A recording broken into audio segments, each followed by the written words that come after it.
ముద్రగడ ఇంటి దగ్గర 10 నిమిషాల పాటు హై డ్రామా నడిచింది. ముద్రగడ కూతురు క్రాంతిని కిర్లంపూడిలో అడ్డుకున్నారు.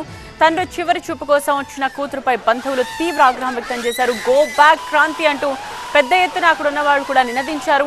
దీంతో ఫ్రీజర్ బాక్స్ ను కూడా కనీసం టచ్ చేయనివ్వకుండానే అక్కడి నుంచి క్రాంతి వెళ్ళిపోయింది. బంధువుల అభిమానులతో పాటు సొంత తల్లి కూడా కూతురుపై తీవ్ర ఆగ్రహం వ్యక్తం చేస్తూ ఎందుకొచ్చి అక్కడి నుంచి వెళ్ళిపో అంటూ అరవడంతో తన ఇంటి నుంచి వెంటనే వెళ్ళిపోవాలంటూ హుకుం జారీ చేయడంతో అక్కడి నుంచి క్రాంతిని తీసుకువెళ్ళిపోయారు. నీ వల్లే ముద్రగడ మానసిక క్షోభకు గురయ్యారని, అసలు వెంటనే వెళ్ళిపోవాలని అక్కడ అందరూ అరవడంతో పరిస్థితి కంట్రోల్ తప్పుతూ ఉండడంతో పోలీసులు అలర్ట్ అయ్యారు. క్రాంతిని అక్కడి నుంచి తీసుకుని వెళ్ళిపోయారు.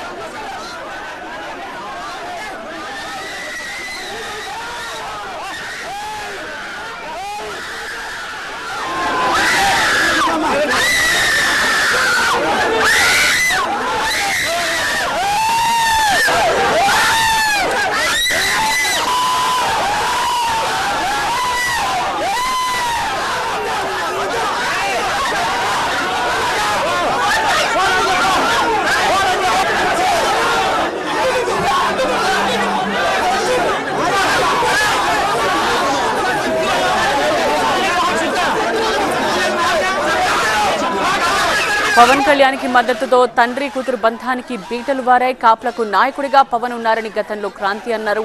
దీంతో తండ్రితో విభేదించి పవన్ తో పాటు తుని సభలో కూడా ఆమె పాల్గొన్నారు. పవన్ ని పిఠాపురంలో ఓడించి తిరుతానని ఇటు ముద్రగడ శపథం చేశారు. లేదంటే పేరు మార్చుకుంటాను అంటూ కూడా అప్పట్లో ప్రకటించారు. పేరు మార్చుకున్నారు కూడా పవన్ గెలుపు తర్వాత. అప్పటి నుండి కూడా తండ్రి కూతురుల మధ్య సయోధ్య లేదు. అప్పట్లో ఆవేశంగా తాను చనిపోయినా కూతురు రావడానికి వీల్లేదని ముందే చెప్పారు ముద్రగడ. సో పద్మనాభం మాట మేరకే ఆమెను కిర్లంపూడి రానివ్వద్దని పోలీసులను ముందే కోరారు బంధువులు.